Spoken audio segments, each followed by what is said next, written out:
देखिए, इतिहास में हम अक्सर बड़े बड़े नेताओं और सेनापतियों को तो याद रखते हैं, लेकिन उन लोगों को अक्सर भूल जाते हैं जिन्होंने अपनी कलम से, अपनी लिखाई से क्रांति की जमीन तैयार की। 20वीं सदी की शुरुआत में कलकत्ता की उथल-पुथल में एक ऐसे ही शख्स थे, अंबिका प्रसाद वाजपेयी, जो कागज और स्याही से ब्रिटिश साम्राज्य के खिलाफ एक, कह सकते हैं, वैचारिक जंग लड़ रहे थे। आज हम उन्हीं की कहानी की थोड़ी गहराई में उतरेंगे। हमारे पास जो स्रोत हैं वो ये बताते हैं कि वे निजी जीवन में तो एक पारंपरिक व्यक्ति थे, लेकिन अंग्रेजी हुकूमत की नज़र में एक खतरनाक बुद्धिजीवी। हमारा मकसद सिर्फ उनकी जीवनी जानना नहीं है, बल्कि ये समझना है कि कैसे उन्होंने हिंदी पत्रकारिता को सिर्फ खबरों से आगे ले जाकर क्रांति का एक हथियार बना दिया। तो चलिए इसी को समझते हैं। उनकी शुरुआत तो काफी दिलचस्प थी। 1880 में कानपुर में जन्मे और उनके दादा तो अवध के नवाब वाजिद अली शाह के दरबार में थे। लेकिन फिर 1857 के गदर के बाद परिवार की किस्मत जाहिर है पलट गई। बिल्कुल। और उनके पिता को कलकत्ता आना पड़ा। अंबिका प्रसाद ने घर पर ही संस्कृत सीखी और एक मौलवी से फारसी भी। मतलब उनकी भाषाई नींव बहुत मजबूत थी। और शुरुआत में तो वे इलाहाबाद बैंक में क्लर्क थे, एक सुरक्षित नौकरी। तो फिर एक बैंक क्लर्क, वो अचानक क्रांति की राह पर कैसे चल पड़ा? हाँ, एक जरूर कोई बड़ी घटना हुई होगी, है ना? बिल्कुल। और वो घटना थी 1905 का बंगाल विभाजन। वो उनके लिए एक टर्निंग पॉइंट था, एक निर्णायक क्षण।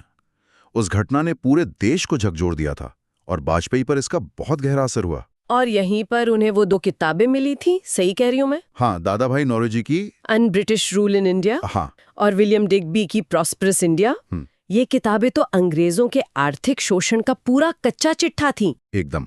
और ये सिर्फ भावनात्मक बातें नहीं थीं, इनमें आंकड़े थे, डेटा था। उन्होंने इन आंकड़ों को देखा और समझा कि ये कोई हादसा नहीं, बल्कि एक सोची समझी व्यवस्थित लूट है। और इसके बाद वो रुके नहीं।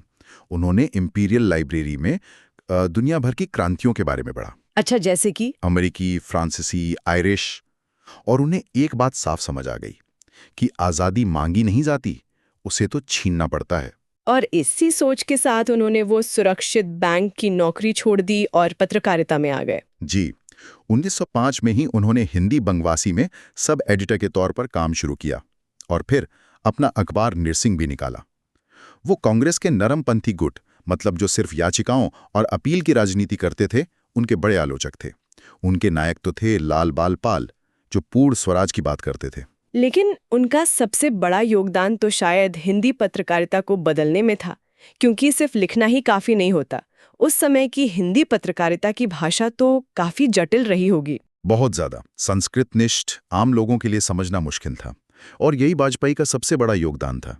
1911 में उन्होंने भारत मित्र को साप्ताहिक से दैनिक बना दिया, जो अपने आप में एक बहुत बड़ा कदम था।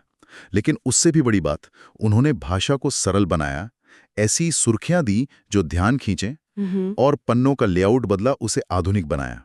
असल में आज हम जो हिंदी अखबार पढ़ते हैं, उसका जो खाका है वो उन्होंने ही तैयार किया था। ये तो बड़ा दिलचस्प विरोधाभास है। एक तरफ वो पत्रकारिता में इतनी आधुनिकता ला रहे थे और दूसरी तरफ उनका निजी जीवन काफी पारंपरिक और रूढ़िवादी था। बिल्कुल। लेकिन जब गांधी जी ने असहयोग आंदोलन शुरू किया तो वे उसमें कूद पड़े, जेल भी गए। हालांकि एक बात है, वो पूरी तरह से अहिंसा के विचार से सहमत नहीं थे।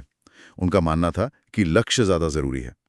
तो जब गांधी जी ने चौरी चौला के बाद आंदोलन वापस ले लिया तो उन्हें निराशा हुई होगी। हाँ, स्रोत बताते हैं कि वे बहुत निराश हुए।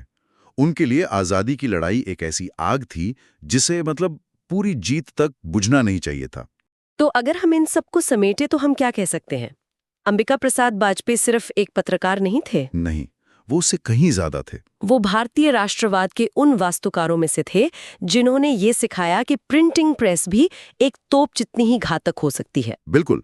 उन्होंने 1941 में संन्यास ले लिया और 1968 में उनका निधन हो गया। वे अपने पीछे हिंदू राज्य शास्त्र जैसी रचनाएं छोड़ गए।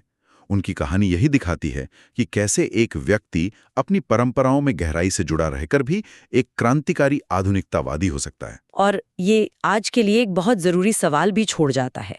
एक ऐसी दुनिया में जहां आधुनिकता और परंपरा को अक्सर एक दूसरे के खिलाफ खड़ा किया जाता है, क्या प्रगति का असली रास्ता इन दोनों के संतुलन में ही छिपा